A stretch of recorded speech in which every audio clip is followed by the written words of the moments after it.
Boris. Let's discuss with Democratic Senator and Army combat veteran Tammy Duckworth of Illinois. She's a member of the Armed Services Committee. She also repeatedly pushed Hegseth on his qualification to lead the nation's Defense Department. Senator, thank you so much for being with us. This procedural vote is set to be underway in just moments. What do you anticipate is going to happen?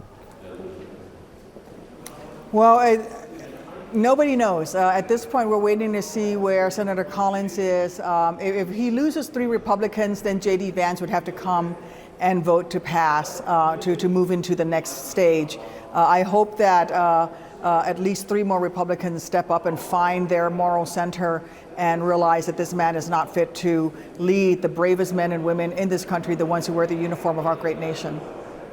Have you spoken to Collins or perhaps other senators that have expressed apprehension or at least have not come out in support of Hegseth?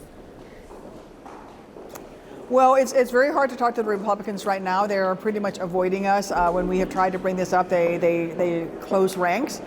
Remember that the ones who express any doubt immediately were descended upon by with threats, with negative comments.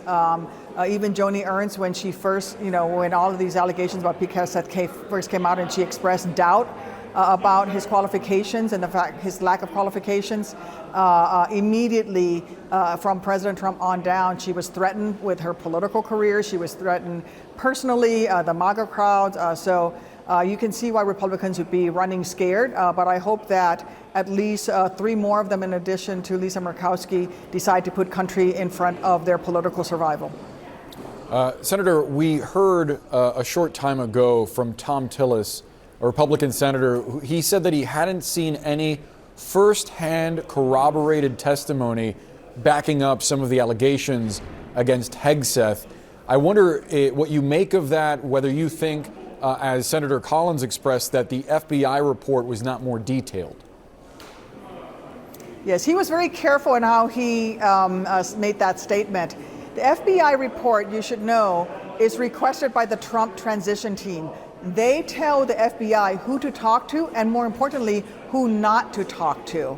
And they also have hidden the FBI report from the members of the committee. So I have not been able to see the FBI report, even as it is defective and is not comprehensive enough. Neither has Thom Tillis, but this is the decision of the Republicans. The chairman could allow us to see it, and he said no. He wouldn't even give us a second round of questions. And Mr. Hegseth was kept away from all the Democratic committee members, and we were not even allowed to meet with him in person prior to the hearing. And in fact, I'm still waiting to meet with Mr. Hegseth. I've been requesting a meeting with him since December 18th. And so for Thom Tillis to say what he says is factually correct, but there's a lot behind the scenes, and that is the information isn't there because the Trump transition team is blocking that information, because the chairman of the committee is not allowing us to see it, and because the FBI report is designed to be lacking. And so we're now at this place where we're going to have to vote on the person who's going to run the greatest military on the face of the earth, sure, a person with access to the nuclear codes, and we don't have information about this man's character. The Trump team is essentially arguing that committee members should not be allowed access to the report because of a precedent set by the Biden administration. What do you think about that? Shouldn't they follow the same precedent?